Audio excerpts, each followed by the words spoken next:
जय हिंद। तो कैसे हैं आप लोग? Welcome to our channel Piper Tuna. मेरा नाम है, नाम जान के क्या ही करना, काम से मतलब रखते हैं ना। तो ये वीडियो डिस्क्लेमर है, ये केवल serious UPSC civil services aspirants के लिए है। ये है हमारी लाइव एक्सप्रेस जिसमें आज है अगस्त 17 और हम कवर करने जा रहे हैं पेज नंबर 3, 7, 8, 10, 13, देन 14, 15। ओके। तो दोस्तों आप मेरे साथ लाइव रीडिंग करो और ख़त्म करते हैं हम इंडियन एक्सप्रेस की डेली डोज। लो सफ़र शुरू हो गया। तो चलिए बैठिए हमारे साथ हमारी लाइव एक्सप्रेस में और बिल्कुल टकटकी लगाकर आप देखते जाइए कैसे फटाफट ये सारे न्यूज़ कवर हो जाते हैं आज। तो आज है अगस्त ऑफ 17 2023। हमारा पहला टॉपिक है इन green mobility push cabinet not for 10,000 electric buses in 100 cities. So let's zoom it. What's it? In a move to promote green mobility across the Union Cabinet on Wednesday approved the PM e-bus Seva scheme for operation of 10,000 electric buses in 100 cities with priority to those without an organized bus service. Hailing this scheme, Prime Minister Narendra Modi said it will redefine urban mobility. It will strengthen our urban transport infrastructure, prioritizing cities without organized bus services. This move promises not only cleaner and efficient transport but also aims to generate several jobs, he tweeted. According to Union Minister Anurag Thakur, of the rupees 57,613 crore allocated to the scheme in public-private partnership mode, rupees 20,000 crore will be provided by the center while the rest will be borne by the states. He said the scheme will support bus operations in form of a per kilometer aid for 10 years and center will also, we will see in the next page, but before we can see here the highlights. Other decisions are rupees 20,000 crore for 7 railway projects, rupees 13,000 crore outlay for 5 years for PM Vishwakarma scheme. This is going to be one of the most important issues in coming days. Loan up to rupees 1 lakh for artisans at 5%, rupees 14,903 crore for expansion of Digital India program, 540 services to be added under Umang, 9 supercomputers to be added to National Computing Mission. Okay, let's go to page number 4. Here.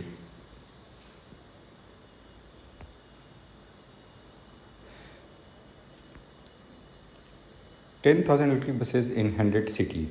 Provide support for creating power infrastructure for the buses. In the Union Territories, Hill States, and Northeast, 90% of the funding cost will be borne by the center, he said. The scheme will create around 45,000 jobs, Thakur said.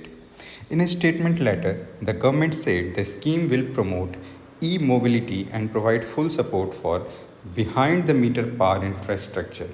The support to bus priority infrastructure shall not only accelerate the proliferation of the state-of-the-art energy-efficient electric buses, but also foster the innovation in the e-mobility sector as well as development of a resilient supply chain for electric vehicles. This scheme shall also bring in economies of scale for procurement of electric buses through aggregation for e-buses, it said. According to Thakur, the scheme will be rolled out in 100 cities selected out of 169 cities with a population between 3 lakhs and 40 lakhs.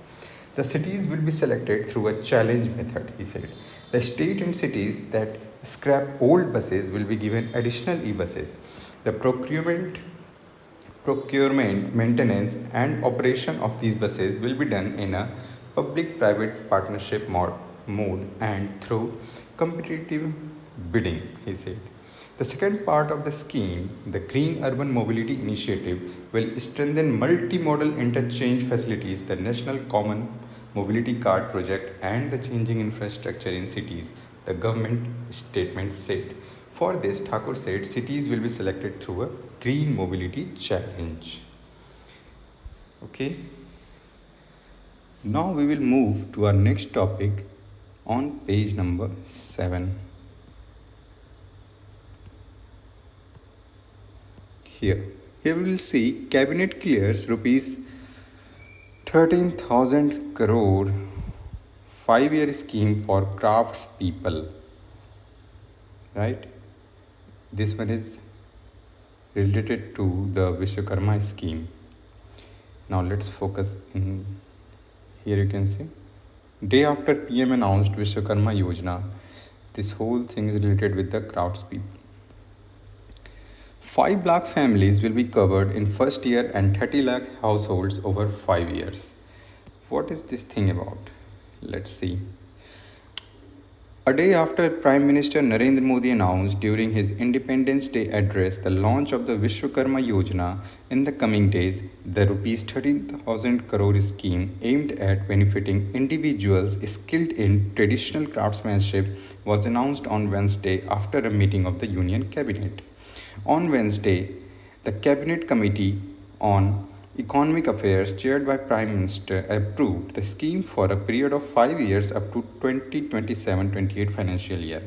The scheme aims to strengthen and nurture the Guru Shishya Parampara, that is, teacher-pupil tradition or family-based practice of traditional skills by artisans and craft people working with their hands and tools, the government said in a statement. The scheme, it stated, also aims to improve the quality and reach of products and services of artisans and craftspeople, as well as to ensure that Vishwakarma craftspeople are integrated with the domestic and global value chains. The scheme covers 18 traditional trades and is projected to reach out to 30 lakh artisans' families.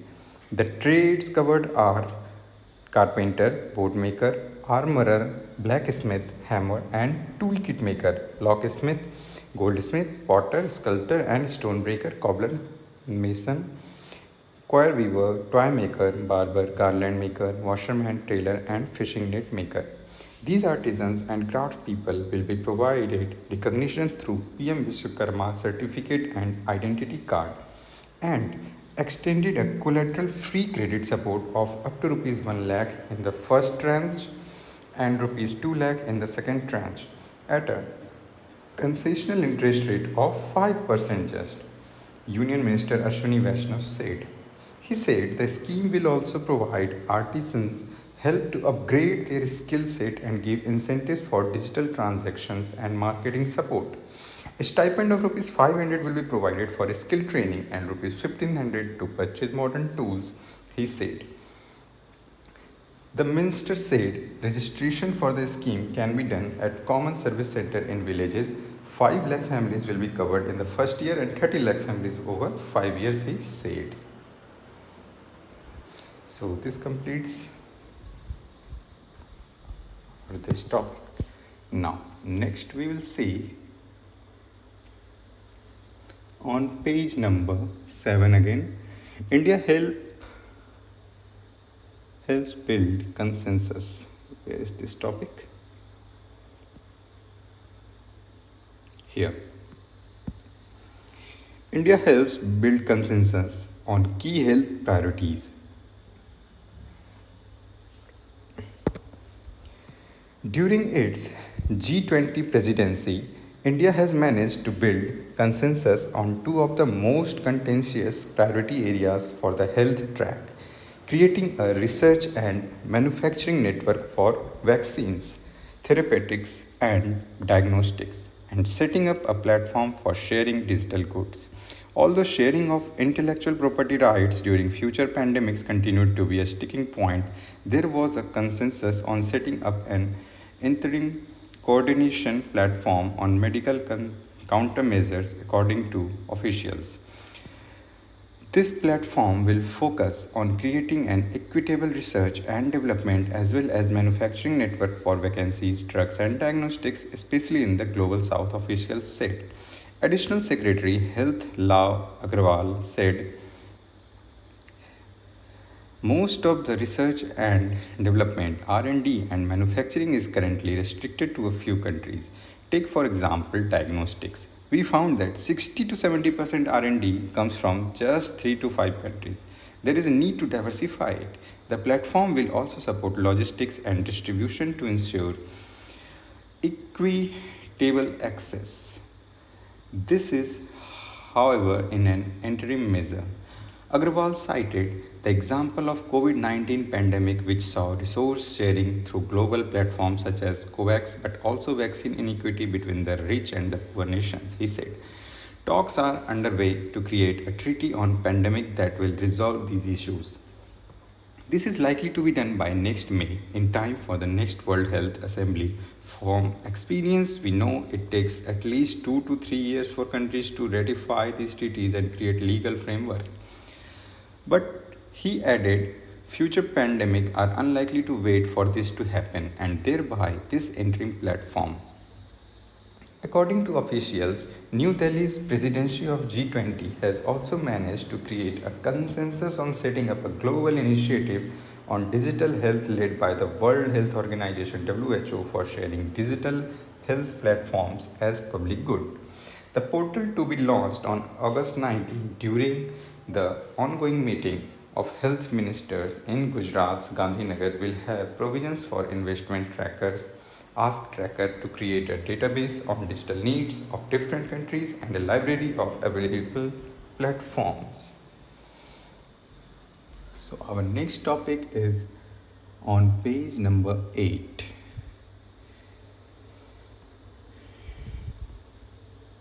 Here. DRDO ex-chief who weaponized India's nukes dies. It's a sad news. V.S. Arunachalam was the moving force behind light combat aircraft and main battle tank Arjun. Eminent scientist, former head of Defense Research and Development Organization DRDO and a key player in the weaponization of India's nuclear program, V.S. Arunachalam has passed away. His former colleagues said he was 87 and was undergoing treatment for pneumonia and Parkinson's. Arunachalam, who served as DRDO chief and scientific advisor to the defense minister for 10 years between 1982 and 1992, passed away in the United States, where he had been living the life of an academic for a long time. He was one of the most inspiring leaders at the DRDO. It was under him that the DRDO transformed from a small project or organization to a multi-mission organization planning and executing complex and sophisticated projects. Many of the important programs, including the light combat aircraft and main battle tank Arjun, started under his leadership. He had a long-term vision and great leadership qualities. V.K. Saraswat, himself a former head of DRDO and now a member of Niti Aayog, said, a physics person who ventured into material sciences, Arunachalam began his career at the Bhabha Atomic Research Center Park in Mumbai, moved to the National Aeronautical Laboratory in Bengaluru before joining the Defense Metallurgical Research Laboratory where he became the director at a very young age. He was awarded Bhatnagar Prize in 1980. Arunachalam was in his mid-40s when he was appointed head of DRDO and Secretary of Department of Defense Research and Development. He was succeeded by APJ Abdul Kalam. This was a momentous period in the DRDO's history, visionaries like Arunachalam and Kalam and many others working together. This was the building phase of organization. Arunachalam was a modernizer. At that time, DRDO's infrastructure was not that great. He built new infrastructure in the labs and upgraded the existing ones, even insisting on getting the guest houses upgraded, Saraswat said. He was persuasive and could get the support of the political leaders for DRDO's project. He worked with so many PMs and defense ministers and commanded the respect of all. He also had a very good rapport with then Army Chief General K. Sundarji and ensured that the armed forces accepted the DRDO technologies and product, he said. W. Selva-Murthy, a former DRDO scientist who had worked with Arunachalam, said Arunachalam always thought big. Everything that you see DRDO doing today, the foundations were laid during his time, he said. He said Arunachalam was also deeply spiritual. He was a frequent visitor to the Malai Mandir in Arakapuram and Venkateshwara temple near JNU. And these were not quickly visits. He used to sometimes spend hours there. He was also a lover of classical Carnatic music, Selvamurthy said.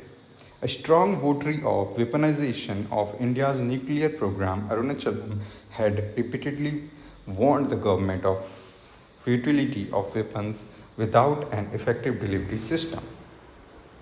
He had exited the scene when India carried out nuclear tests in 1998, but as Saraswat pointed out, the process of integrating the missiles and nuclear system was initiated during his tenure at DRDO.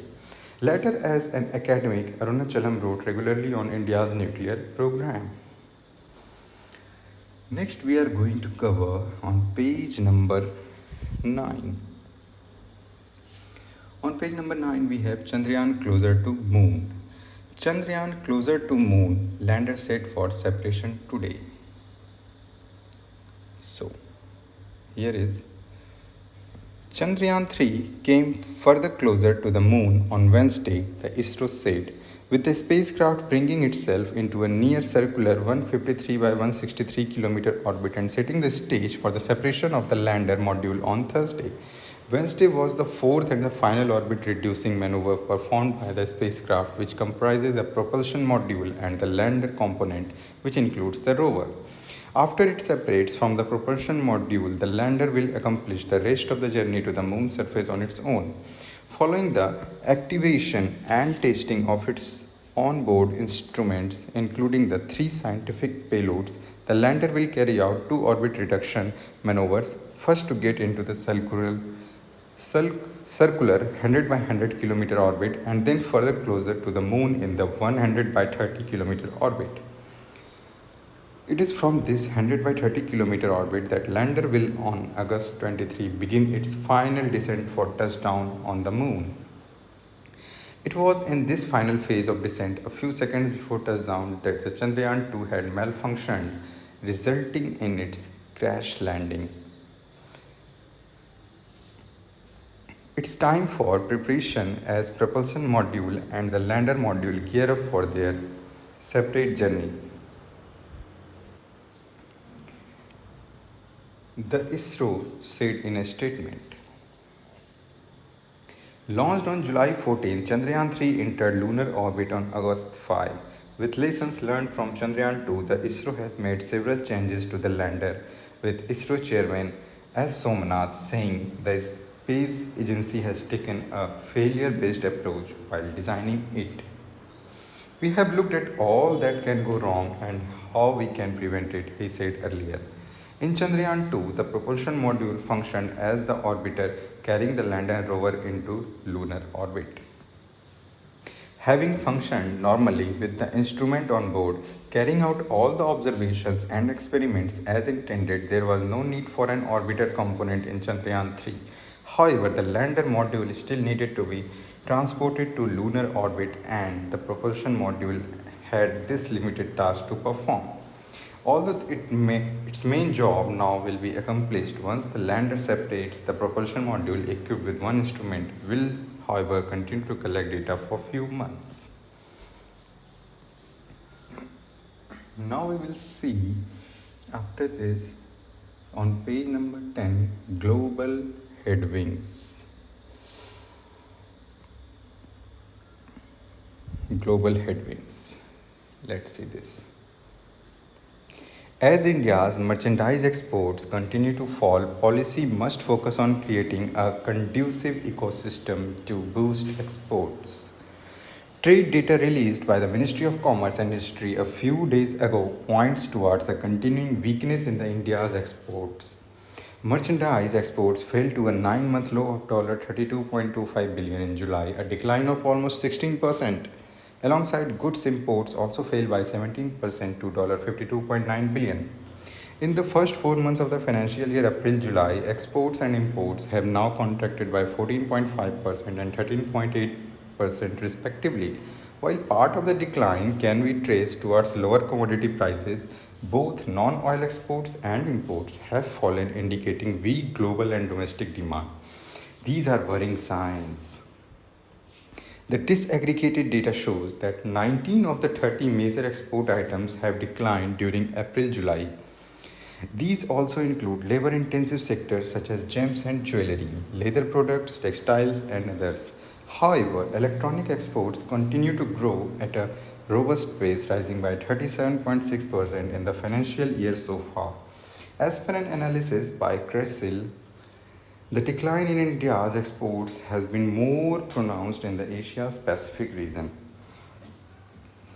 In the first 2 months of the financial year, exports to APAC declined by 21.8%, followed by the US 12.9%, Africa 8.96%, and Europe 6%.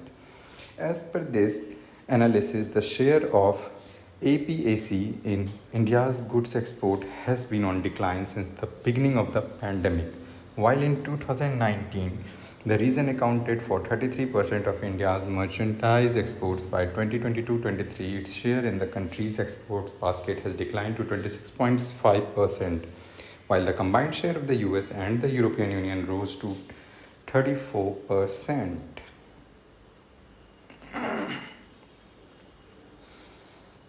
In the near term, slowing global demand and trade will continue to weigh down exports.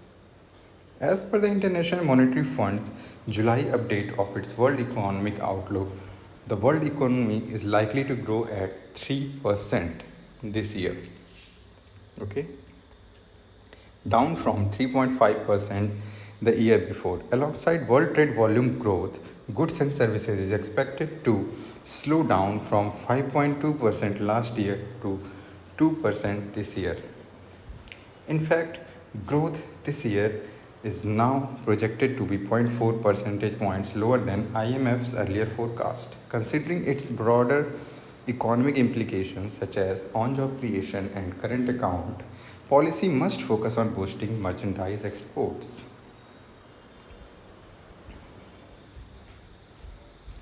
Now we will go to our page number 13, 11, 12, 13. Here we will see why the Supreme Court Handbook on Gender Stereotypes matters. Let's see this article. A career woman is only a woman. Eve teasing is street sexual harassment and forcible rape is just rape. These corrections in sexual stereotypes are a part of Handbook for Judges and other legal practitioners released on Wednesday by Chief Justice of India D.Y. Chandrachud. Where the language of judicial discourse reflects antiquated or incorrect ideas about women, it inhibits the transformative project of the law and the Constitution, which seek to secure equal rights to all persons irrespective of gender, says the 30-page handbook issued by the Supreme Court. Now, need for the handbook. The aim of the handbook is to assist judge and legal community in identifying, understanding, and combating stereotypes about women. It identifies common stereotypical words and phrases used about women, many of which are routinely found in judgments. For example, the 2017 Supreme Court ruling awarding the death penalty to the convicts in Delhi gang rape case repeatedly says ravaged, a word flagged in the handbook for rape. The accused persons had found an object for enjoyment in her and they were obsessed with the singular purpose to ravish her as they liked. After ravishing her, thought it to be just a matter of routine to throw her along with her friend out of the bus and crush them, the court said. It was one of the saddest moments for all of us in our country. The handbook quotes other judgments in which judges have unwittingly employed stereotypes about women. A girl aged 24 years is weak and vulnerable, capable of being exploited in many ways, a 2017 Kerala High Court judgment said. Words are important. These language judges use reflect not only their interpretation of the law but their perception of society as well, the handbook argues. Even when the use of stereotypes does not alter the outcome of a case, stereotypical language may reinforce ideas contrary to our constitutional ethos. Language is critical to the life of the law. Words are the vehicle through which the values of the law are communicated. These lines you can directly use in your answer writing. Words are the vehicle through which the values of the law are communicated. Words transmit the ultimate intention of the lawmaker or the judge, it says. Other similar efforts. The Women Court of Canada, a collective of female lawyers, academics, and activists, writes shadow judgments on equality law. The Indian Feminist Judgment Project also rewrites judgments with a feminist critique. It is led by advocate Jhuma Sen, Dr. Aparna Chandra at the National Law School of India, University Bangalore, and Dr. Rachna Chaudhary at Ambedkar University, Delhi. Now we will go to our next topic, which is India's new non-poor.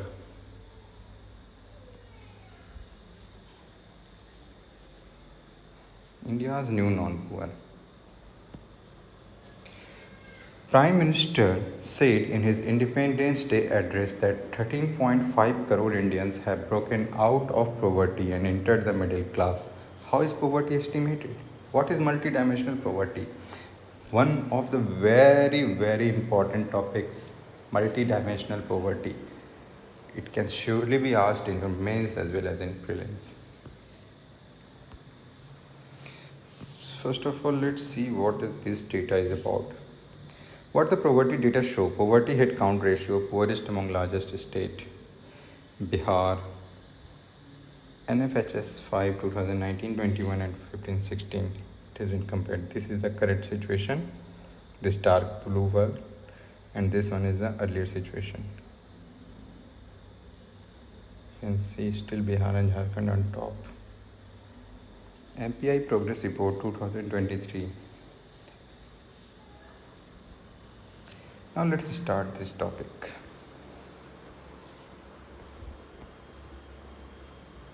Prime Minister Narendra Modi said in his Independence Day address that in the first 5-year term of his government, 13.5 crore of my fellow poor brothers and sisters have broken free from the chains of poverty and entered the new middle class. Later in the speech, he said, when poverty reduces, the power of middle class section increases manifold. Today, the 13.5 crore people who have come out of the poverty have in a way become the middle class. When the purchasing power of the poor increases, the power of the middle class to carry out business grows too. The 13.5 crore number cited by the PM appeared in the second National Multidimensional Poverty Index report that was published by Niti Aayog on July 17. Some highlights in the chart. The first such report was published in 2021. The 2023 edition of the index uses data from the latest round of the National Family Health Survey (NFHS) National Family Health Survey 2019-21 and captures changes in multidimensional poverty between the survey periods of National Family Health Mission 4 2015-16 and NFHS 5 2019-21. The poverty head count ratio, that is, the proportion of multidimensionally poor in the country fell from around 25% to just under 15% between the two rounds of National Family Health Survey. In absolute terms, this implies that 135 million or 13.5 crore Indians escaped multidimensional poverty in this period. Now let's see what is Multidimensional Poverty Index (MPI) and how does it estimate poverty. The National MPI Multidimensional Poverty Index measures deprivations across the three dimensions of the health and nutrition, education, and standard of living. What are the dimensions? Health, nutrition, education, and standard of living. Within health, it tracks three variables: nutrition, child and adolescent mortality, and maternal health. In education, it tracks two variables: year of schooling and school attendance. And in standard of living, it tracks 7 variables such as sanitation, drinking water, bank account, etc. The index is based on methodology used by the Oxford Poverty and Human Development Initiative OPHI and United Nations Development Programme UNDP to construct the global MPI. OPHI, that is Oxford Poverty and Human Development Initiative and United Nations Development Programme, are technical partners in the formulation of national index. But India's MPI is not exactly the same as the global MPI. For instance, India's multidimensional poverty index has 12 variables while the global has 10. The two additional variables in India's MPI are maternal health and bank account. Now, how does this reduction in poverty of 13.5 crore in the period between the two NFHS National Family Health Survey rounds compare with India's past record? It must be noted that this is a multidimensional poverty index and as such is not comparable to India's traditional and official way of estimating poverty. However, the Global MPI 2023 report, which too was released in July, stated that 415 million people in India moved out of poverty between 2005-6 and 2019-21. Himanshu, an associate professor of economics at Jawaharlal Nehru University, said that 270 million of these 450 people moved out of poverty between 2005-6 and 15-16 and the remaining thereafter. The Global Multidimensional Poverty Index pegs India's poverty ratio at 16.4% as against 14.96% in Niti Aayog MPI. This difference is on account of two additional metrics and some differences in definitions. How has poverty been estimated in India traditionally? From the time of Dadabhai Naoroji's 1901 book Poverty and Un-British Rule in India, poverty has been estimated using monetary measure. The idea has been to arrive at an amount of money that is considered necessary to either eat a subsistence diet, Naoroji's approach, or to achieve a minimum standard of living. Since data on income was difficult to collect, India used regular 5-yearly consumption expenditure survey which showed how much people were spending on consumption. Based on this data, several expert committee led by D.T. Lakdawala Committee 1993, Suresh Tendulkar 2009 and C. Rangarajan 2014 drew a poverty line. The line is the level of consumption expenditure stated in rupees that divides those who are poor from those who are not. India's last official poverty statistics are from 2011. The data have not been updated because the government junked the consumption expenditure survey of 2017-18. That survey showed a decline in rural consumption and as such pointed to an increase in abject poverty. Several economists have tried to work around the absence of consumption data by using National Family Health Survey data or data from the think tank Center for Monitoring Indian Economy CMIE and provided estimates of poverty, but the uncertainty around the data continues to undermine a wide-ranging debate. Does the reduction in poverty add to India's middle class? There is no official definition of the middle class in India. It is therefore difficult to say whether those who escape poverty necessarily join the middle class or to what extent. Estimates of India's middle class provided by private research organizations peg the middle class at income levels that are considerably higher than those of the people who are coming out of poverty.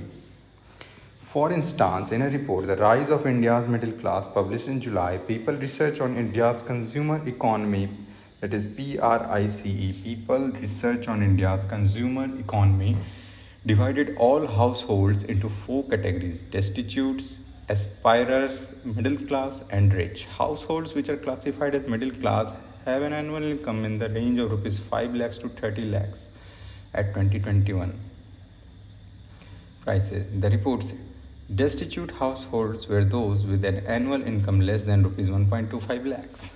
According to Price survey, as of 2021, out of a population of 14-16 million, 196 million Indians were categorized as destitutes.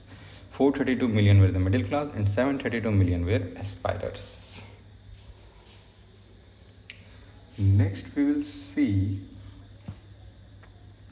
On page number 13, a Danube channel for grain, grain export. This one. A Danube channel for Ukraine grain exports. Kyiv.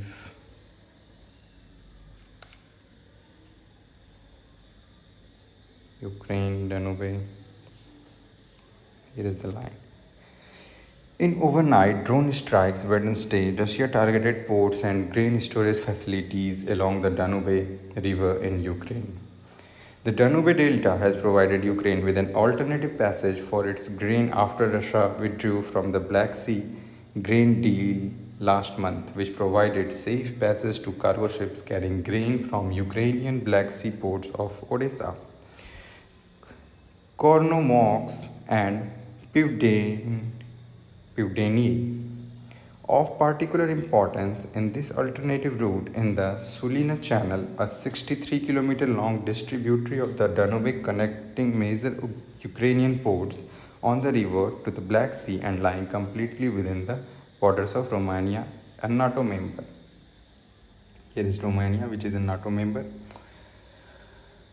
Here is your Black Sea, and this is the Danube River, which is providing the passage. The path. The Danube, Europe's second longest river, has historically been crucial for the movement of freight.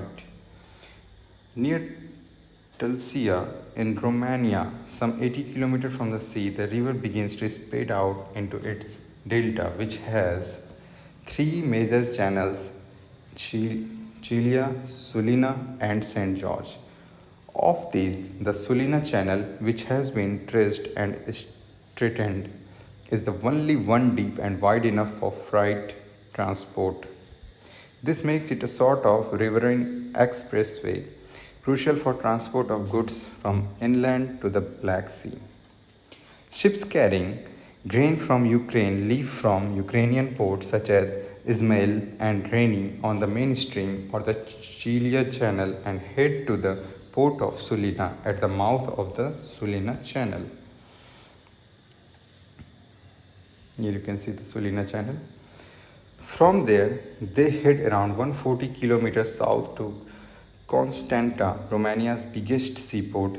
Here the cargo is transferred to bigger ships that carry it out of the Black Sea into the Mediterranean Sea through the Bosphorus Strait. This route is under constant surveillance and protection of NATO. The problem. What is the problem? While seemingly a silver bullet against Russia caused disruptions to Ukraine's grain exports, this route has its own problems. Russia has so far not attacked NATO-controlled territories, but the continued targeting of Ukrainian ports and grain facilities on the Danube remains a major concern.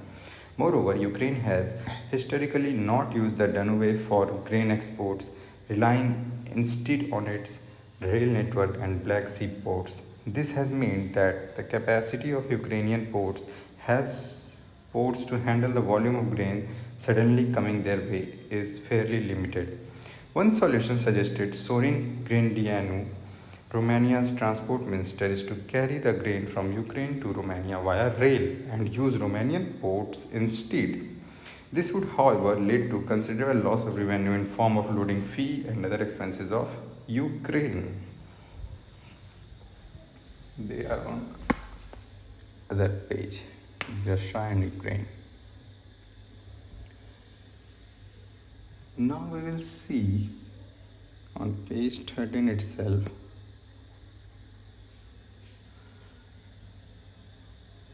No, we will see on page 14.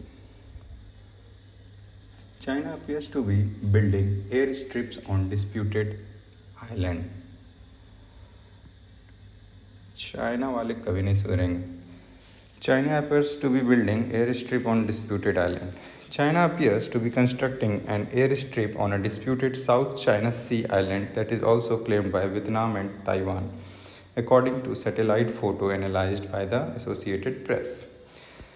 The work on Triton Island in the Parcel Group mirrors construction on 7 human-made islands in the Spratly Group to the east, which have been equipped with airstrips, docks, and military systems, although it currently appeared to be somewhat more modest in scale. China claims virtually the entire South China Sea as its own, denying the claim of others and defying an international ruling invalidating its assertion. Satellite photos from Planet Labs PBC analyzed by the AB show construction on the airstrip first visible in August. The runway as currently laid out would over 600 meters in length, long enough to accommodate turboprop aircraft and drones, but only fighter jets or bombers. Also visible are large numbers of vehicles tracks running across much of the island, along with what appear to be containers and construction equipment. Triton is one of the major islands in the Paracel group, which is roughly equidistant from the coast of Vietnam and China's island province of Hainan. China has had a small harbor and buildings on the island for years, along with a helipad and radar arrays. Two large fields on the island sport a star from the Chinese flag and a hammer and sickle representing the ruling Communist Party. China has refused to provide details of its island construction work other than to say it is aimed at helping global navigation safety. It has rejected accusations that it is militarizing the crucial waterway through which an estimated $5 trillion in trade passes annually and says it has the right to do as it wishes in its sovereign territory. सुधारो कोई इनको यार. Now on page 15 we'll see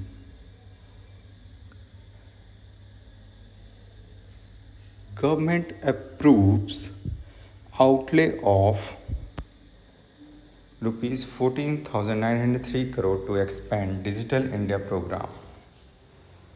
The Union Cabinet has approved an extension of the government's flagship Digital India scheme with an outlay of rupees 14,903 crore for 5 years starting in 21-22 to 25-26. Cybersecurity has been kept as a big focus on the expansion, which includes enhancing the capabilities of the Indian Computer Emergency Response Team (CERT-IN). Under the expansion, 5.25 lakh IT professionals will undergo upskilling, while 2.65 lakh people will be trained for cybersecurity.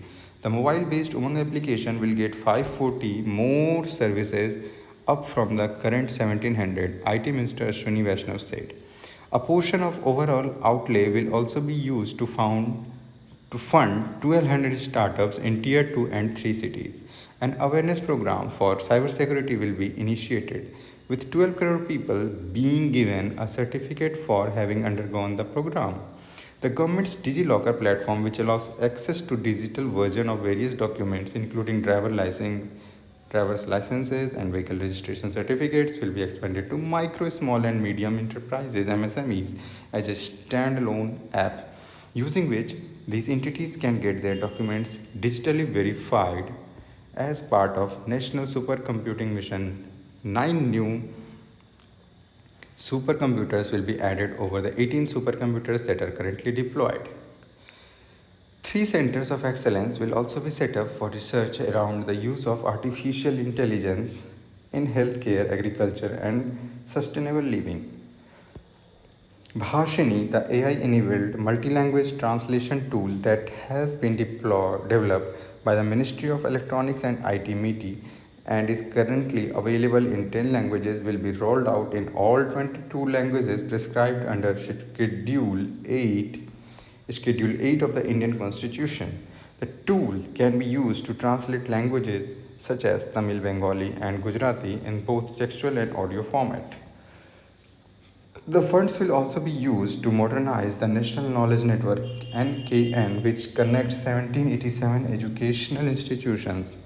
The NKN provides a very high-speed data network for academic and research institutes.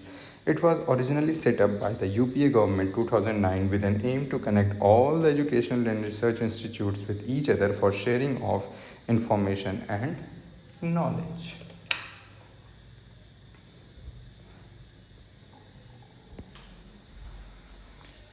Now we will see bank likely to raise deposit rates to meet credit demand. This one may increase by 25 to 50 basis points across tenors. Banks likely to raise deposit rates to meet credit demand. Export experts say competitive dynamics in the deposit market have intensified owing to revival in credit demand. Banks may initially garner deposits by raising bulk deposits or by issuance of certificates of deposits. With the excess liquidity in the banking system getting absorbed due to the Reserve Bank of India's incremental cash reserve ratio ICRR measure, banks are likely to raise deposit rates on select tenors to meet higher credit demand ahead of the upcoming festive season. Last week, the RBI asked banks to maintain an incremental cash reserve ratio ICRR of 10% on the increase in their net demand and time liabilities NDTL between May 1923 and July 28-23. Lenders have to maintain incremental cash reserve ratio from the fortnight starting on August 12. According to experts, bank will wait for a fortnight to gauge the liquidity situation and demand for credit and later take a call on quantum of the increase in deposit rates. The hike in deposit rates could be in the range of 25 to 50 basis points, they said. 1 basis point is 1/100th of a percentage point. Banks could increase deposit rates by 20 to 50 basis points in different buckets depending upon the demand for credit and liquidity conditions in the coming few months. After a long time, competitive dynamics in the deposit market have intensified mostly owing to revivals in credit demand, said Indian Ratings and Research Director, Core Analytical Group, Somyajit Niyogi. This increase will happen over the next 2 to 3 months, he added.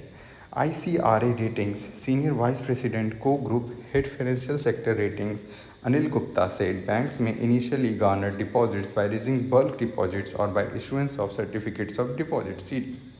Before banks start hiking retail deposit rates to increase deposit mobilization, there will be an increase in bulk deposit rates on short-term tenors or the issuance of certificates of deposit will go up, he said. Adding that there could be an increase of 25 to 30 basis points on bulk deposits and CD rates. Bulk deposits are single rupee term deposits of rupees 2 crore and above. A certificate of deposit CD is a negotiable unsecured money market instrument issued by a bank as a usance promissory note against fund deposited at the bank for a maturity period of up to 1 year. A CD issued by banks are subscribed to by corporates and mutual funds. While announcing the monetary policy on August 10, Reserve Bank of India Governor Shaktikant Das said the incremental cash reserve ratio is purely a temporary measure for managing the liquidity overhang generated due to the return of rupees 2000 notes to the banking system. The central bank's surplus transfer to the government, pickup in governmental spending and capital inflows. On May 19, RBI announced the withdrawal of rupees 2000 notes from circulation while maintaining its legal tender status. As on May 19, the total value of rupees 2000 notes in circulation was rupees 3.56 lakh crore. As on July 31, the RBI received rupees 3.14 lakh crore worth of rupees 2000 notes or 88% of notes in circulation. Of this, about 87% were in the form of deposits and the remaining around 13% has been exchanged into other denominations banknotes. Higher deposits in the banks increased the liquidity situation. The overall daily absorption under the Liquidity Adjustment Facility LAF was Rs 1.7 lakh crore in June and Rs 1.8 lakh crore in July 23.